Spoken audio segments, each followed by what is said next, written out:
주님을 사랑하시면 아멘 하십시다. 우리 좌우에 계신 분에게 한번 인사합시다. 하나님은 당신을 크게 사랑하십니다 하고 인사합시다. 앞뒤에 계신 분에게 하나님은 당신에게 놀라운 복 주시기를 원하십니다 하고, 네. 할렐루야. 우리 김창훈 전사님한테 어디다 하는 거예요? 네, 할렐루야. 네, 이 시간에 우리가 함께 읽은 봉독한 말씀을 가지고 우리는 다 같이 따라서 합시다. 인생의 흉년과 환난의 때에, 예, 그런 제목으로 우리 함께 은혜를 나누기를 원합니다. 지난 한 주는 이 강력한 뭐가 불어닥쳤죠? 예, 태풍, 그 이름이 뭐였죠? 볼라벤? 예, 이름을 제가 여러 번 외웠는데 여러 번 잊어먹었어요. 볼라벤. 1994년에는 덕이라는 태풍이 왔더라고요. 2002년에는 매미라는, 맴맴하는 매미인가요? 그 매미가 왔고, 그렇게 이번에 온 태풍이 뭐 오이라고 그래서 엄청나게 쓸 줄 알았더니, 역대 오이라 그래서 엄청 쓸 줄 알았더니 제가 피해를 안 당해서 그런지는 모르지만 뭐 생각보다는 좀 미비하게 지나갔다고 말들을 했습니다. 그런데 적지 않은 사람들이 이번에도 죽었죠. 또 많은 사람들이 실종되기도 했고요. 많은 재산 피해를 본 분들도 이번에 있습니다. 어떤 분은 이 과수원의 배가 열흘만 있으면 출하를 하는데 딸 수 있는데 과수원의 배가 몽땅 다 떨어졌답니다. 나주에서 있었던 일이고요. 또 완도에서는 이 그 전복 양식장이 완전히 아수라장이 되어버렸어요. 완전히 초토화가 돼가지고 수십억의 피해를 입었다고 합니다. 이처럼 이분들이 원치 않은, 예기치 않은 그러한 태풍이 닥쳐와서 막대한 인명피해와 재산 피해를 가져다 준 겁니다. 이처럼 우리 인생에도 우리가 원치 않는 환난의 바람이 불어오기도 하고 때때로 흉년이 찾아오기도 합니다. 오늘 본문에 보면 흉년을 맞은 한 가정이 소개되고 있습니다. 함께 1장 1절로 2절 말씀을 보겠습니다. 시작. 사사들의 치리하던 때에 그 땅에 흉년이 드니라. 유다 예루살렘 베들레헴의 한 사람이 그 아내와 두 아들을 데리고 모압 지방에 가서 우거하였는데 그 사람의 이름은 엘리멜렉이요 그 아내의 이름은 나오미요 그 두 아들의 이름은 말론과 기륜이니 유다 베들레헴 에브라 사람들이더라. 그들이 모압 지방에 들어가서 거기 유하더니. 여기 보면 유다 베들레헴 에브라다 땅에 뭐가 다 찾아왔다고요? 흉년이 찾아왔다는 겁니다. 바로 그 흉년이 든 땅에 오늘 본문의 주인공 누가? 엘리멜렉과 나오미 부부가 살고 있었습니다. 여러분, 그 땅 흉년이 든 땅의 이름이 뭐지요? 베들레헴 에브랏. 에브랏은 다른 말로 에브라다. 우리나라 말로 에브라다 이렇게 같은 얘기인데 베들레헴 땅 에브라다. 여러분 어디서 많이 들어본 것 같지 않습니까? 바로 미가 선지자가 미가서 5장 2절에 베들레헴 에브라다야 너는 유다 족속 중에 작을지라도 이스라엘을 다스릴 자가 내게서 나올 것이라 이렇게 예언한 곳입니다. 바로 이스라엘 왕 다윗이 바로 그 땅 태어난 동네요. 만왕의 왕 대신 예수님께서 태어난 바로 탄생하신 그 이름입니다. 원래 이 땅은 흉년하고는 아주 거리가 먼 이스라엘 나라 중에서 가장 풍요로운 그러한 땅 중에 하나입니다. 베들레헴이란 원래 떡집이라는 뜻이고요. 에브라다는 풍요로운 수확이라는 그런 의미를 가지고 있습니다. 그다음에 유다라는 말은 원래 찬송이라는 그런 뜻을 가지고 있어요. 그래서 이 종합해 보면 수확이 풍성하여 찬송이 넘치는 떡집이라는 곳이에요. 바로 그곳에 예기치 않은 뭐가 닥쳐왔어요? 풍년이 아니라 흉년이 다가온 겁니다.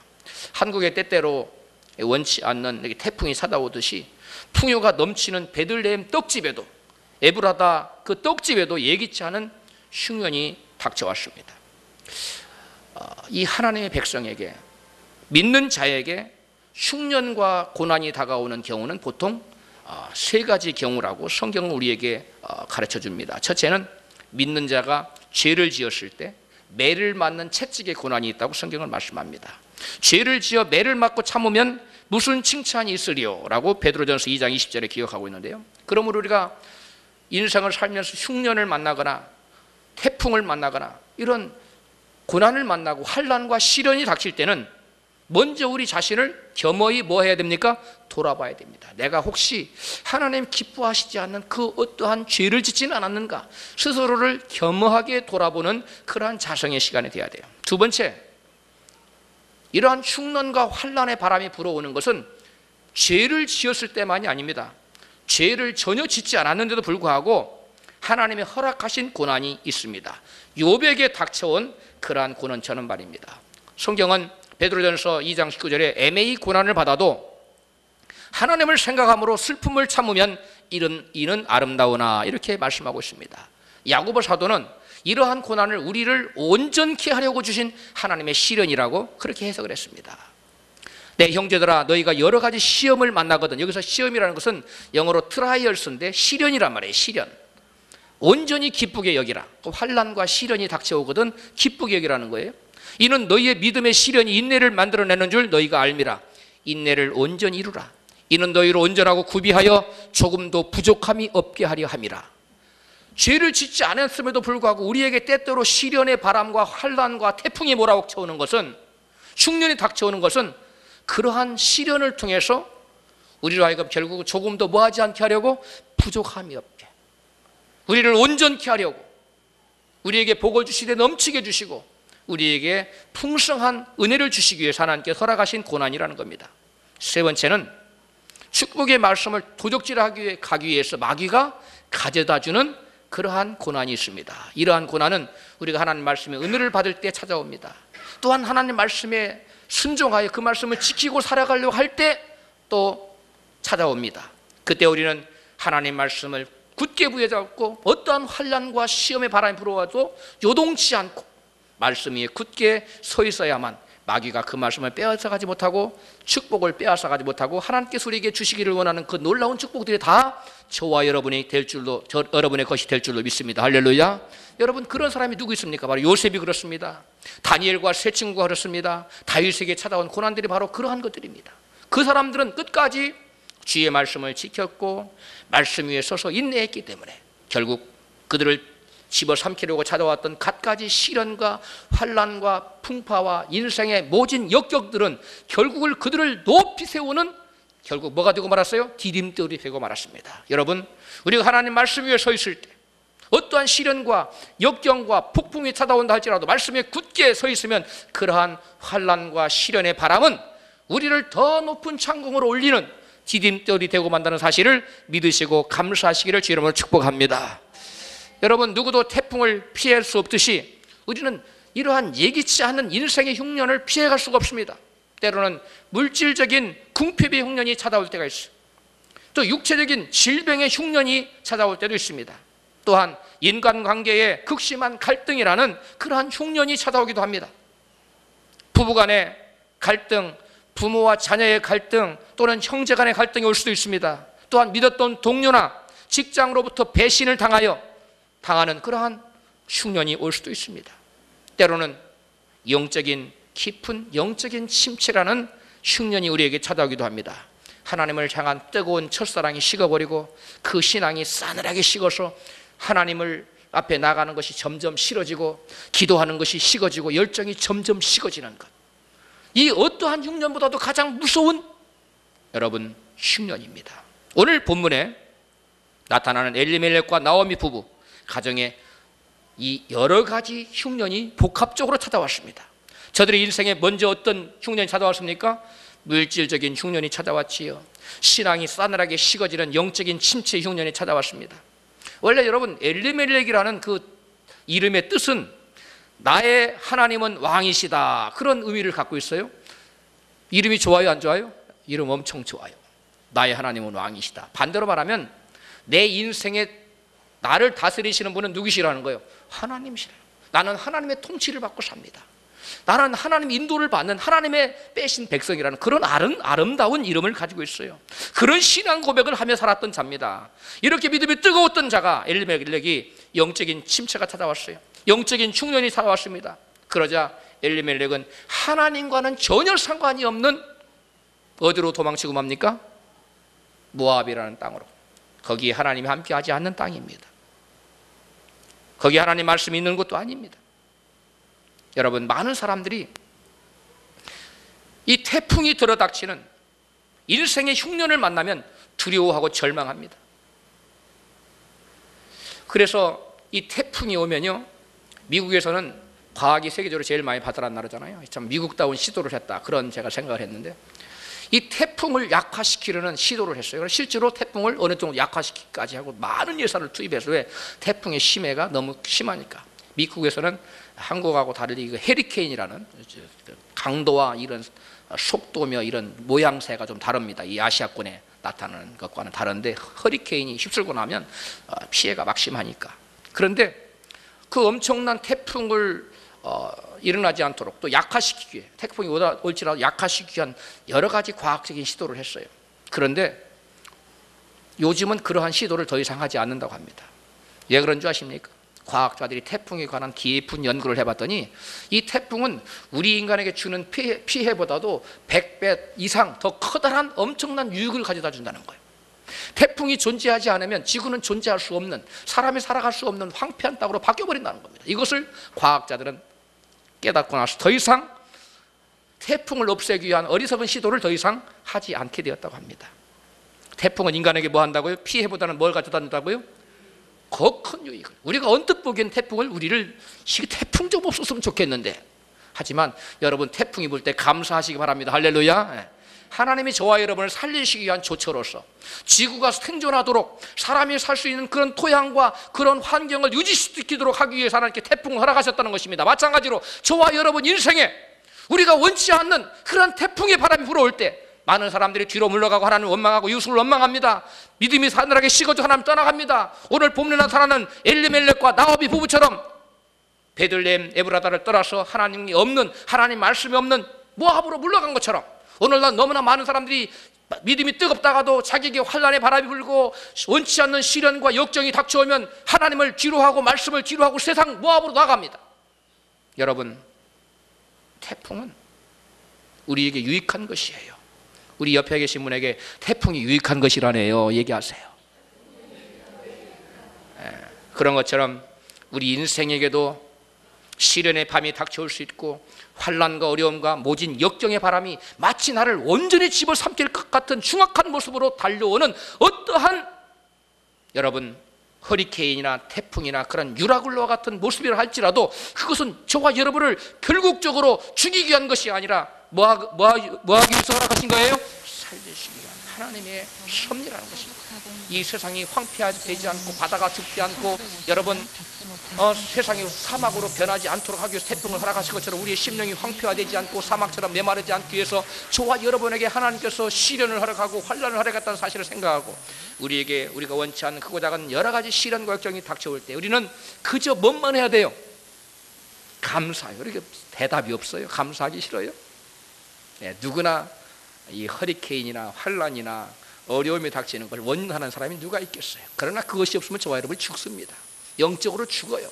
육적으로도 죽어요. 그러니까 하나님께서 우리를 사랑하셔서 이와 같은 시련을 허락하신다는 생각하고 감사하시기 바랍니다. 흉악하게만 보이는, 우리를 집어삼킬 것 같이 보이는, 지구를 아예 송두리째 삼킬 것 같이 보이는 이 태풍에는 다음과 같은 아주 놀라운 유익들이 있다고 합니다. 첫 번째, 태풍은 중요한 수자원의 공급원으로 지구의 물 부족을 해소시켜 준다고 합니다. 만약에 태풍이 오지 않는다면 지구는 30%의 물을 가지고 살아야 돼요. 70%가 물이 부족한데 나머지 70%의 부족한 물을 뭐가 채워준다고요? 태풍이 와서 다 채워준다는 거예요. 그 다음에 태풍은 강한 바람으로 인하여 대기 중에 있는 매연과 같은 오염물질을 정화시켜줘요. 여러분, 현대인의 성인병 중에 가장 큰 두 가지 요소가 뭔지 아십니까? 최근에 세계적인 하버드 의대에서 그 세계적인 암닥터가 이렇게 성인병 닥터인데, 내과 의사인데, 그분이 말하기를 매연과 농약이라고 합니다. 농약은 우리가 어떻게 좀 가려 먹을 수 있지만 매연은 우리가 어떻게 할 수가 없잖아요. 그런데 하나님께서 이 매연을 폭풍을 보내주셔가지고, 태풍을 보내주셔가지고 매연의 절대적인 그 부분들을 없애준다는 거예요. 멀리 추방시켜버린다는 겁니다. 여러분, 그러므로 태풍은 우리의 뭘 지킴이에요? 우리의 건강 지킴이에요. 그러니까 태풍이 오라 올 때 하나님 제 건강을 지켜주시려고 태풍을 주시는군요. 매연 때문에 현대인의 치매의 거의 절대적인 요인이 뭐냐면 매연이에요. 치매. 그럼 치매 안 걸리게 하려고 하나님 태풍 보내주신 거예요. 감사하시기 바랍니다. 그 다음에 태풍은 바닷물을 휘저어서 적조 현상을 막아줘요. 바다의 적조 현상. 엊그저께 얼마 한 달 전인가 적조 현상 때문에 난리가 났죠. 바다가 지금 바다가 죽는 겁니다. 그런데 이 적조 현상이 2003년에 그때 그 더그 태풍이 불어와가지고 적조 현상이 심했는데 적조 현상을 말끔히 해소시켜줬다고 합니다. 또 육지에는 그때 가뭄이 극심한 해였는데 가뭄을 완전히 해소시켜서 국민들이 말하기를 태풍은 참 이번에 태풍은 효자 태풍이다. 그래가지고 그 태풍 이름을 별명을 효자 태풍이라고 붙였다고 그래요. 여러분, 그 다음에 태풍은 바닷물이 썩는 것을 방지해 줍니다. 뭐 한다고요? 바닷물이 썩는 것을 방지해 줘요. 태풍은 평소에 파도로는 닿지 않는 바다 깊은 물속까지 산소를 공급해 준다고 그래요. 그래서 바다가 깊은 곳에 살아갈 수 있도록 바다에 썩는 것을 부패를 막아줘요. 그 다음에 뿐만 아니라 바닷속 깊은 곳에 사는 플랑크톤을 바다가 회오리 바람을 쳐서 태풍이 불어서 바다 깊은 곳에서 바다 속을 뒤집어 버리는 거예요. 그래 바닥을 완전히 뒤집어서 거기에 산지에 있는 플랑크톤을 전부 다, 플랑크톤이 뭔지 알죠? 조그마한 고기들이 먹는 그거 있어요. 우리 국민학교 2학년 때 옛날에 배운 건데, 잘 안 보이는 플랑크톤, 생물들의 고기들의 밥 알죠? 그 플랑크톤을 다 끌어올려요. 그래서 위에 고기들이 다 그걸 먹을 수 있도록 먹이를 다 끌어올려 주는 거예요. 그래서 생태계를 해저면에 있는 모든 바다 고기들의 영양분들을 위로 올려줘요. 그래서 고기들은 태풍이 불면 바닷속에서 뭐 하는 거예요? 잔치하는 거예요. 잔치. 예? 태풍이 불 때 고기들은 뱃속에서 지금 뱃속이 아니라 바닷속에서 뭘 하고 있구나. 잔치를 벌였겠구나. 이렇게 생각하면 됩니다. 하나님이 사람만 생각하시는 것이 아니라 바다 깊숙이 있는 어족들에게도 먹을 것을 부여하는 그런 하나님의 계기를 줘요. 실제로 제가 시골 목회를 농어촌에서 목회할 때 섬 주민들이 그러더라고요. 태풍이 불었어요. 그래서 태풍이 불어서 어떡하지요? 그 피해가 심해서 어부들이 그런 얘기를 하더라고요. 목사님, 태풍이 안 불면 우리는 못 삽니다. 바다에서 수확을 거둘 수가 없습니다. 태풍이 불어줘서 바다 밑을 완전히 뒤집어 엎어줘야 바다 농사가 잘 된다는 거예요. 미역도 잘 되고 고기도 잘 잡히고요. 그 모든 것이 잘 된다는 거예요. 그러니까 여러분, 이 태풍이라는 것은 없어서는 안 되는, 어민들에게는 절대적으로 없어서는 안 되는 거예요. 또 적도에서 일어나는 엄청난 열을 태풍이 저 극지방, 추운 지방으로 열을 옮겨줘요. 그래서 지구의 온도의 평형을 유지시켜 준다고 합니다. 사람의 힘으로 할 수 있어요, 없어요? 그거 불가능한 거예요. 하나님이 그 일을 하시는 거예요. 온도가 적절하게, 지구의 온도가 서로 비슷하게 돌아가도록 만들어 준다는 거예요. 그 다음에 마지막으로 태풍을 매개체로 하여 수백만 갤론의 염수라는 걸 소금물이에요. 소금물을 고갈된 땅 위에 광범위하게 그걸 뿌려준다는 거예요. 이 태풍 속에. 그래서 이 함염, 그러니까 땅에 소금기가 있도록 그래야만 된다는 거예요. 그래서 그 일을 하는 것이, 그걸 인간이 한다면 그 수치를 산정했는데 상상을 초월하는 어마어마한 돈으로 해야 돼, 인간이. 근데 그 일을 하나님이 해주시는 거예요. 뭘 통해서요? 태풍을 통해서. 여러분, 인생을 살다 보면 이처럼 화창한 날도 있고 굳은 날도 있습니다.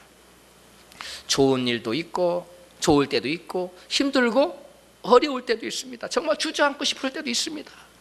우리는 대부분 그러나 늘 어쩔 때만 기다리죠. 좋은 일이 있기만을 기다리지요. 하지만 좋은 때가 끊임없이 계속된 것만이 꼭 좋은 것만 아니에요. 여러분, 태풍이 없으면 바닷물이 뭐하고 만다고요? 썩고 말아요. 결국은 어떠한 생명도 살아갈 수 없는, 생명 없는 죽은 바다가 되고 맙니다. 마찬가지로 매일매일 햇볕만 뜨는 날에 계속 쓴다면 그 땅은 뭐가 돼요? 황폐한 사막이 되고 맙니다. 마찬가지로 우리 인생에게도 좋은 일만 계속 나오면요, 햇볕 뜨는 일만, 좋은 일만 견다면 그 인생의 영혼이 뭐하게 될까요? 피폐하게 돼요. 영혼이 파리하게 돼요. 쉽게 얘기해서 영혼이 하나님과 상관없는 뭐가 되고요? 타락한 인생이 됩니다. 그래서 하나님께서 우리를 사랑하셔서 바다를 살려주고 또 수많은 좋은 유익한 점을 주기 위해서 태풍을 우리 지구상에 우리 인생 내내 허락한 것처럼 우리 일생에도 우리 인생을 살아가는 삶 가운데 뭐 가정 문제, 자녀 문제, 경제 문제, 질병의 문제, 뭐 인간 갈등의 문제, 이런 여러 가지 문제를 크고 작은 문제를 허락하셔서 우리로 하여금 거기에 반응하며 살게 하신 것은 우리의 영혼이 뭐하지 않도록, 황폐화되지 않도록, 우리 영혼이 항상 깨어있도록, 우리 영혼이 건강하도록 하기 위해서 이러한 시련을 허락하셨다는 사실을 알고 우리는 기뻐하며 감사해야 될 줄로 믿습니다. 저는 군대에 있을 때 100km 행군을 참 많이 하는 부대에서 생활을 했습니다. 100km 행군이라면 몇 리인 줄 아세요? 250리입니다. 250리를 하루 동안에 꼬박 걷는 거예요. 잠 안 자고 계속 걸으면 250리를 걸어요. 100km를 걷는데 그 100km 행군이 두 가지 종류가 있습니다. 하나는 산악 행군, 하나는 평탄한 평지를 걷는 도로 행군. 그런데 여러분, 도로 행군이 쉬울 것 같아요? 산악 행군이 쉬울 것 같아요? 산 올라갔다 막 계곡을 건넜다가 막 어느 것이 어려울 것 같아요? 예? 예, 그래 눈치는 빠르시네요. 여러분, 우리가 생각할 때 산악 행군은 굉장히 힘들고 낙오자가 많을 것 같아요. 도로 행군은 뭐 이까지 그 평지를 걷는데 누가 못해 할 것 같은데 실제로 딱 행군을 하면은 산악 행군에서는 낙오자가 거의 안 나옵니다.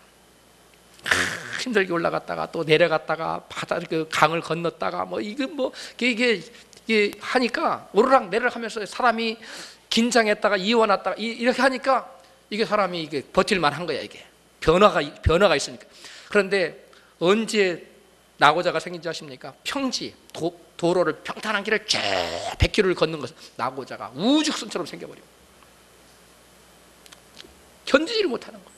그런 것처럼 우리 인생에도 평탄한 일만 쭉 오고 병도 하나도 안 들고 경제 문제도 하나도 없고 자녀 문제도 하나도 없고 모든 문제가 없이 평탄한 길만 여러분에게 닥치기를 원하지요. 솔직하게 대답해 보세요. 그래요, 안 그래요? 그렇잖아요. 그러나 그것이 좋은 일이 아니라는 거예요. 그러므로 우리에게 문제가 닥칠 때 남편의 문제, 자녀의 문제, 여러 가지 돈 문제, 이런 문제가 닥칠 때, 직장 문제 이런 문제가 닥칠 때 우리는 그것이 나를 뭐 하는 것인 줄 알고 살리는 거, 인생의 낙오자가 되지 않도록 하기 위한 하나님의 조치인 걸 알고 적절한 하나님의 은혜인 줄 알고 저와 여러분은 감사해야 될 줄로 믿습니다. 그렇다면 우리 인생에 이와 같이 크고 작은 환난과 시련과 역풍이 끊임없이 닥쳐올 때, 환난과 흉년이 닥쳐올 때 과연 우리는 어떻게 해야 될까요? 제일 먼저 우리는 그 환난과 흉년에 대한 올바른 태도를 가져야 돼요. 따라서 합시다. 올바른 태도를 가지자. 여러분, 환난과 흉년이 우리 인생에 반드시 뭔만을 가져오는 것이 아니라는 거예요. 해악만을 가져오는 것이 아니라는 거예요. 그 속에 뭐가 들어가 있다고요? 우리가 알지 못하는 여러분 놀라운 축복이 그 속에 들어있어요. 따라서 합시다. 환난은, 흉년은 더 큰 축복을 위한 하나님의 변장된 축복이다. 할렐루야. 그렇게 받아들이라는 거예요. 그렇게 이해하라는 거예요. 여러분, 아까 말씀드렸지, 우리를 죽일 것처럼, 지구를 없애버릴 것처럼 드세게 몰아쳐오는 그 태풍이 해악만 있는 것처럼 보이지만 자세히 보니까, 뜯어보니까 그 속에 우리가 하지 못하는 피해보다는 놀라운 엄청난 유익이 들어있는 것처럼 우리에게 다가오는 여러 가지 시험과 환난은 우리를 살리려고 하는 놀라운 축복이, 엄청난 유익이 그 속에 들어있다는 것을 우리는 알아야 돼요. 그런데 태풍을 잘못 부주의하게 태풍이 불어올 때 하면 그 중에 죽어요. 이번에 보니까 죽지 말아야 될 사람들이 몇 명 죽었더라고요. 태풍에. 안 죽어도 되는 사람들이 죽는 거예요. 태풍에 그 안테나가 고장났다고 TV 하루 안 보면 어쩐다고 그 지붕에 올라가서 그 안테나 고치다가 지붕 위에서 실족해가지고 다리를 헛디뎌가지고 떨어져 죽었어요. 그 사람은 태풍하고 상관없이 죽은 거예요. 사실은 태풍을 올바로, 환난을, 시험의 때를 바로 대응하지 못했기 때문에 그렇습니다. 여러분, 우리는 이것은 우리 인생의 흉년과 문제에 환난이 닥쳐올 때 올바른 반응을 보여야 된다는 것을 우리에게 교훈하고 있어요. 우리 인생을 불행하게 하는 것, 우리 인생을 실패로 만드는 것은 태풍이나 환난 그 자체가 아니라는 것입니다. 어떤 환난과 태풍의 바람이 불어올지라도 그 환난과 태풍을 대하는 사람의 자세와 태도에 따라서 인생의 행불행이, 행복과 불행이 결정된다는 겁니다. 인생에서 가장 중요한 능력 중에 하나가 사건을 올바로 해석하는 능력입니다. 저명한 심리학자 칼 메닝거는 사건보다 더 중요한 것은 해석이다 라는 것을 그의 수많은 사람들을 상대로 한 임상 실험을 통해서 밝혀냈어. 똑같은 부류의 사람이 있는데 어떤 사람들은 그 사건을 대할 때 부정적으로 반응한 사람, 어떤 사람은 그 사건을 대할 때 긍정적으로 반응하면 그 사건을 좋게 해석하는 사람이 있었는데 좋게 해석하는 사람에게는 좋은 결과가 나왔고, 나쁘게 해석하고 나쁘게 반응한 사람은 나쁜 결과가 나왔다. 그래서 이 사람이 그 모든 임상 실험의 결과를 한마디로 표현했어요. 따라서 합시다. 사건보다 더 중요한 것은 해석이다. 여러분, 행복이나 불행이나 삶 속에 일어나는 그 어떤 사건 그 자체보다 그 사건을 어떻게 바라보느냐가, 사건을 어떻게 해석하느냐가 더 중요하다는 거예요. 사건을 올바로 해석하는 능력은 무엇일까요? 그것은 다른 것이 아닌 내게 일어난 모든 사건을 인간의 눈이 아닌 누구의 눈으로 바라보는 거예요? 하나님의 눈. 하나님의 눈으로 바라보는 겁니다. 하나님의 말씀의 원리에 입각해서 사건을 해석하는 것입니다. 성경에서 사건 해석을 가장 사건 해석 능력이 뛰어난 두 사람을 꼽으라면, 신약과 구약에서 한 명씩 꼽으라면 누구를 꼽을 수 있을까요? 구약에서는 누굴까요?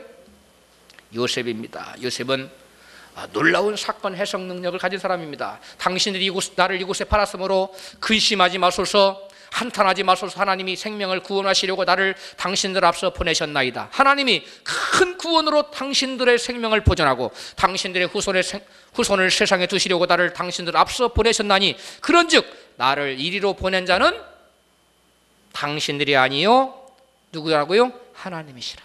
당신들이 나를 팔았어. 그게 아니에요. 하나님이 나를 판 겁니다.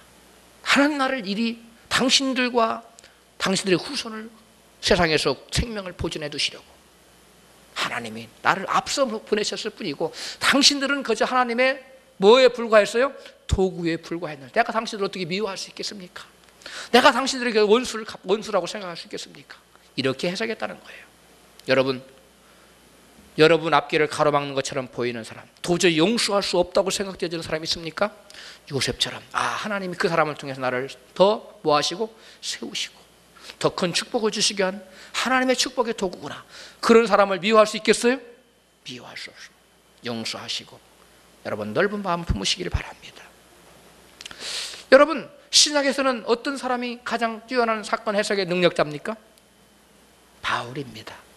바울은 하나님을 사랑하는 자, 곧 그 뜻대로 부르심을 입은 자들에게는 모든 것이 합력하여 무엇을 이루느니라? 선을 이루느니라. 바울은 현재 자기에게 닥치는 모든 고난을 그 고난으로만 바라보지 않았습니다. 그 고난을 미래에 나타날 영광과 연계시켜서 해석했습니다. 생각한데 현재의 고난은 장차 우리에게 나타날 영광과 좋게 비교할 수 없도다. 그런데 바울처럼 이렇게 해석하면 고난이 고난일 수가 없습니다. 고난이 그 사람에게 불행을 가져다 줄 수가 없습니다. 그러나 대부분의 사람은 고난을 연속선상의 고난 끝에 영광이 있다는 것을 사람들은 그런 해석을 가해요, 못 가해요?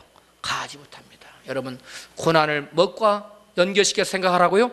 영광과 연결시켜서 현재 저와 여러분 어떤 어려움이 있습니까? 어떤 문제가 있습니까? 어떤 환난과 태풍이 불어오고 있습니까? 이런 모든 문제를 장차 나타날 무엇과 상관시켜서 영광과 상관시켜서 바울처럼 해석해버리면 어떠한 고난도 그 사람에게 마음의 고통이 될 수 없어요. 마음의 근심거리가 될 수 없어요. 도리어 기쁨거리가 될 수 있어요. 따라서 한번 할까요? 생각건대, 해석하건대 그 말이에요. 바로 해석하건대 현재의 고난은 장차 우리에게 나타날 영광과 좋게 비교할 수 없도다. 아멘. 그럼 현재 여러분에게 어떤 환난이 있습니까? 어떤 문제가 있습니까? 어떤 어려움이 있습니까? 어떤 고난이 있습니까? 여러분, 그러한 고난을 장차 하나님께서 내게 더 큰 축복과 영광을 주시기 위한 하나님의 손길로 이해하시라는 겁니다. 누구처럼요? 바울. 바울은 그랬기 때문에 그 수많은 역경과 시련 앞에서도 의연했고 흔들림이 없었고 자기의 달려갈 길을 끝까지 달려갈 수 있었던 것은 그러한 자기에게 닥치는 모든 성경의 바울처럼 고난이 많은 사람이 없었어요. 가는 곳마다 가시밭길이었어요. 그 엄청난 매를 맞고 깊은 감옥에 들어가고 그랬지만은 바울이 주저한 모습이 성경에 드러나지 않습니다. 뒤로 물러갔다는 모습이 안 나타납니다. 그는 앞으로만 전진했습니다. 왜 그랬어요? 사건 해석에 뛰어난 자이기 때문에. 할렐루야. 네. 사건 해석을 잘하십시오. 네. 사건 해석을 잘하면요 어떤 것 앞에서도 낙심하거나 불평이 아니라 원망이 아니라 기뻐하고 뭐 할 수 있어요? 감사할 수. 그래서 바울은 깊은 빌립보 감옥에서도 뭐를 했어요? 기뻐하라. 내가 다시 말하노니 항상 기뻐하라. 감옥에 지금 어거되어 있는 자유를 억압하고 강하고 있는 사람이 세상에서 활보하고 다니는 자유인 사람들에게 기뻐하라고 말할 수 있었던 것은 바울 자신이 그 마음속에 충만한 기쁨이 있었어요. 왜 그래요? 감옥 속에서도 사건 해석을 어떻게 했기 때문에? 아름답게 했기 때문에. 사건 해석을 너무 잘하는 게 감옥에 있는 것도 기쁜 거예요. 감옥에 있는 것도 은혜인 거예요. 그래서 바울은 여러분 감옥 중에서도 기쁨으로 살아갈 수 있습니다. 그런 것처럼 저와 여러분 감옥에 있는 것보다 낫잖아요. 감옥에 있는 것보다는. 응? 어떤 어려움이 있은들 감옥에 있는 것만 하겠어요? 그런데 감옥에 있는 바울이 예를 들어 기뻐하러 갑니다. 고난 중에 있는 바울이 저와 여러분에게 기뻐하라고 말하고 있어. 앞으로 기뻐하며 살기로 작정한 분만 크게 아멘하십시다. 근데 아멘이 이렇게 약해요. 더 크게 어떠한 고난이 문제가 닥치는 것처럼 보여요. 그 고난이 끝이 아니에요. 그 고난은 우리에게 장차 뭘 주기 위한, 영광을 주기 위한 하나님 뭐예요? 사랑의 손길이에요. 그걸 아시고 고난 중에라도 감사하며 기뻐하며 사는 저와 여러분이 되어야 될 줄로 믿습니다. 할렐루야. 여러분 노벨상으로 유명한 큐리 부인이 있습니다. 이 큐리 부인은 노벨 화학상을 받았는데요. 이분이 원자폭탄을 저기를 발견한 분인데 노벨상을 2번이나 받았어요. 이분이 이런 얘기를 했습니다. 삶에 있어서 두려워할 것은 아무것도 없습니다. 단지 올바로 해석되어야 할 뿐입니다. 그러니까 문제가 아니라는 거예요. 그것을 어떻게 바로 해석하느냐, 바울처럼 그것이 문제라는 거예요. 그러니까 문제는 뭐예요? 올바른 해석을 하지 않은 것이 문제지 문제 그 자체가 문제가 아니라는 거예요. 제 말이 좀 어렵습니까? 문제는 그 자체가 문제가 아니에요. 문제는 그 자체가 문제가 아니라 그 문제를 바로 해석하지 못하는 것이 문제라는 거예요. 무슨 말 이해 가십니까? 네. 바로 큐리 부인의 말은 그거예요. 우리에게 문제는 뭐냐면 다른 것이 아니라 우리에게 두려워할 건 아무것도 없어요. 다른 말 우리에게 어떤 문제도 문제일 수 없다는 거예요. 단지 문제일 수 있는 것은 그 문제를 바로 해석하지 못하는 것이 문제라는 거예요. 누구처럼? 요셉처럼 또 바울처럼 해석해버리면 어떠한 문제도 우리에게 문제일 수가 없다는 거예요. 문제가 되지 않는다는 거예요. 더 이상. 여러분 인생의 홍수를 만날 때 홍수 자체만 우리에게 온다고 생각하면 안 돼요. 태풍이 몰아올 때 태풍 피해를 주는 태풍만 몰아온 것이 아니라 태풍 속에 담겨있는 유익이 쳐다오듯이 우리에게 문제가 오고 환란이 바람에 불어올 때 그 환란과 흉년과 여러분 역경만 오는 것이 아니라 흉년과 역경 가운데 누가 오시냐면 여호와 하나님께서 같이 오신다고 성경은 말씀합니다. 할렐루야. 누가 같이 오신다고요? 하나님이 같이 오신다. 성경은 말씀합니다. 홍수 중에 여호와께서 홍수 때에 좌정하셨으며 기록하고 시편 29편 10절 말씀에 따라서 합시다. 여호와께서 홍수 중에 좌정하셨으며. 그러니까 우리에게 홍수가 몰아닥칠 때 인생의 깊은 밤이 올 때 시련과 역경, 환란, 문제가 막 더욱 좋을 때 그것만 온 것이 아니라 그 홍수 가운데는 누가 좌정해 계세요? 하나님. 우리 인생 화평을 주장하시고 우리에게 복 주시고자 하는 하나님이 우리가 그 문제에 어떻게 반응하는 것을 보고 복을 주시려고 홍수 때에 누구도 같이 오세요? 복의 근원 되시는 여호와 하나님께서 같이 오신다는 사실을 믿고 감사하시기 바랍니다. 할렐루야. 하나님은 그때 오세요. 그때 홍수 때에 나타나세요. 욥에게 커다란 시련이 있을 때에도 하나님께서 폭풍 중에 나타나셨어요. 여호와께서. 욥기서 40장 6절에 여호와께서 폭풍 가운데 욥에게 말씀하여 가라사대 너는 대장부처럼 허리를 묶고 내가 네게 묻는 것을 대답할지니라. 여호와께서 욥에게 언제 나타나셨다고요? 폭풍 때. 폭풍 때. 여러분, 성경은 흑암 중에 네게 흑암 중에 보호와 은밀한 곳에 숨은 재물을 주어서 너를 지명하여 부른 자가 나 여호와 이스라엘 하나님인 줄을 알게 하리라고 말씀하고 있습니다. 흑암 중에 보화. 흑암 중에 뭐가 있다고요? 보화가 있다는 거예요. 흑암은 우리 인생의 밤, 환난과 시련과 역경, 풍파, 태풍, 허리케인 이런 것들이 흉년 이런 것이 찾아올 때 그 속에는 우리가 잘 보지 영적인 눈이 없으면 보이지 않는 뭐가 있어요? 보물이 들어있다는 거예요. 따라서 합시다. 흑암 중에 보화와 은밀한 곳에 숨은 재물을 주리라. 그러니까 이게 은밀한 곳에 숨었다는 것은 태풍과 환난 속에 은밀한 곳에 축복이 담겨져 있다는 거예요. 사람들은 그것을 막 발로 걷어차고 막 발악을 해요. 오지 말라고. 그러면 그것이 여러분 우리에게 아무런 유익도 가지고 오지 못해요. 그러나 그것을 여러분 믿음으로 반응하고 요셉처럼 바울처럼 사건 해석을 잘해서 그런 환난의 때에 믿음으로 잘 하나님께 반응하고 나아가는 자에게는 그것이 은밀한 곳에 숨은 재물이고 흑암 중에 뭐가 되는 거예요? 보화가 되는 거예요. 흑암 중에 보화를, 환난 중에 찾아오는 보화를 다 나의 것으로 소유하는 저와 여러분 되시기를 주님의 이름으로 축복합니다. 욥에게 하루아침에 까닭물을 인생의 폭풍우가 찾아왔습니다. 모든 재산이 하루아침에 다 날아갔어. 모든 자녀들을 하루아침에 잃었습니다. 건강도 잃었습니다. 그에게 남은 것은 뭐밖에 없었어요? 욥에게 뭐가 남았어요? 목숨. 또 한 가지가 남아있어요. 욥에게 어떤 사람들이 말합니다. 욥에게 좋은 것은 하나님 다 가져가셨고 요셉에게 딱 나쁜 거 한 가지를 남겨뒀는데 그의 아내를 남겨뒀다. 그런 말을 하는 사람이 있어요. 그 욥에게 여러분 좋은 거 다 가져갔어요. 그에게 인간관계의 흉년까지 찾아왔어요. 친구들이 와서 손가락질하고 네가 바르게 살았으면 그런 재앙이 임하겠느냐 막 정죄했습니다. 손가락질했습니다. 판단하고 정죄했어요. 그리고 그의 아내마저도 가장 가깝다는 아내마저도 하나님을 저주하고 죽으라고 하나님 욕하고 죽으라고까지 얘기했습니다. 여러분 이 아내의 역할이 굉장히 중요해요. 아내의 역할이 중요한데 어떤 사람은 요즘 기처가들이 많다고 그래요. 기처가가 뭔지 아십니까? 아내만 보면 기가 죽어. 네? 아내만 보면 네. 남편의 기를 살려주는 아내가 되어야 될 줄로 믿습니다. 어떤 사람 또 현처가도 있다고 그래요. 현처가. 현처가는 뭔지 아십니까? 아내만 보면 현기증이 나. 또 벌처가가 있더래. 벌처가. 아내만 보면 벌벌 떨어.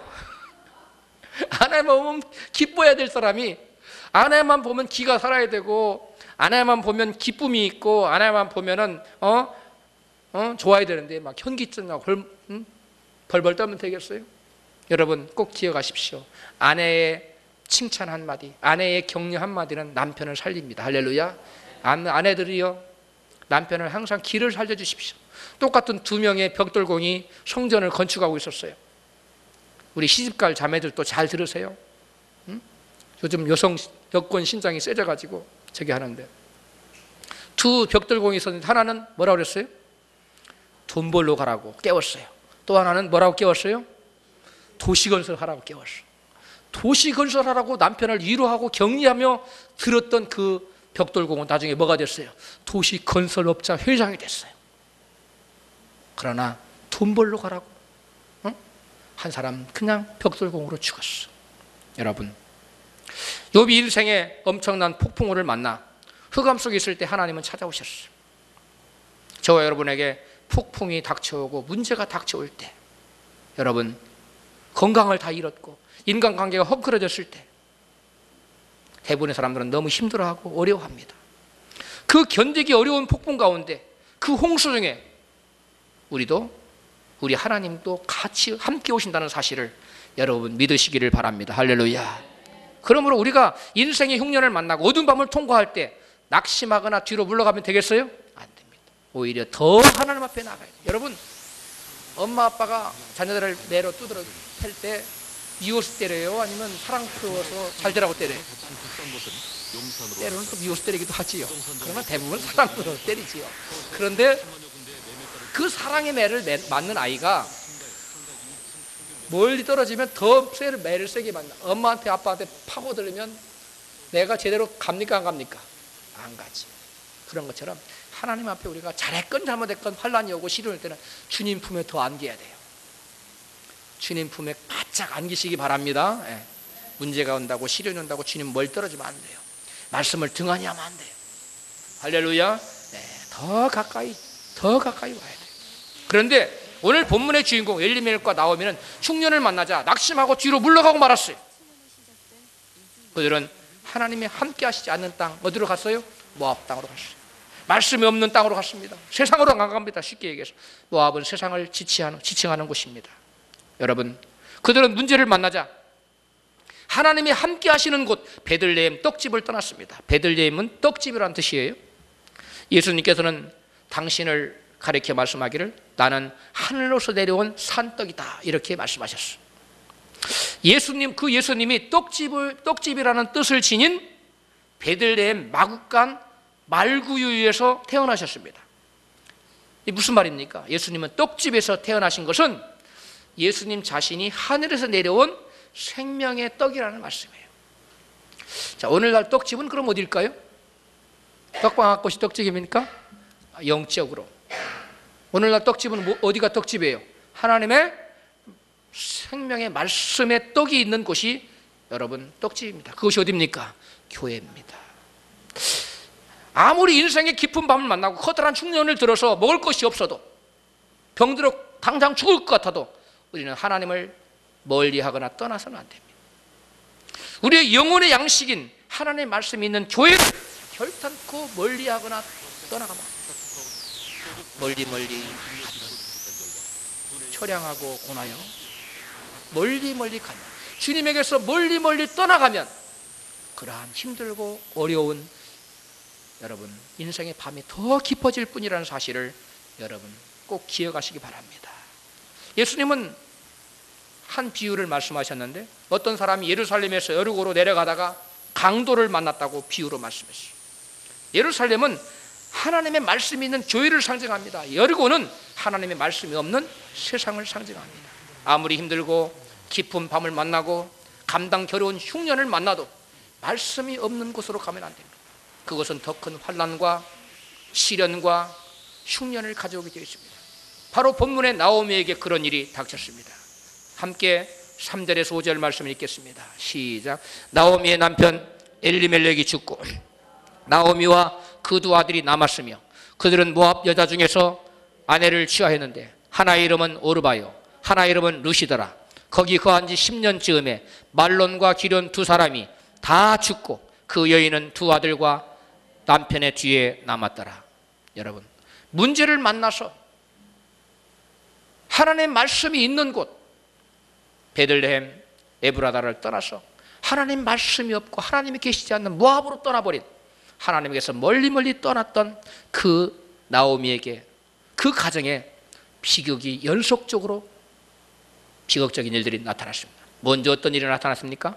남편 엘리멜렉이 죽었어.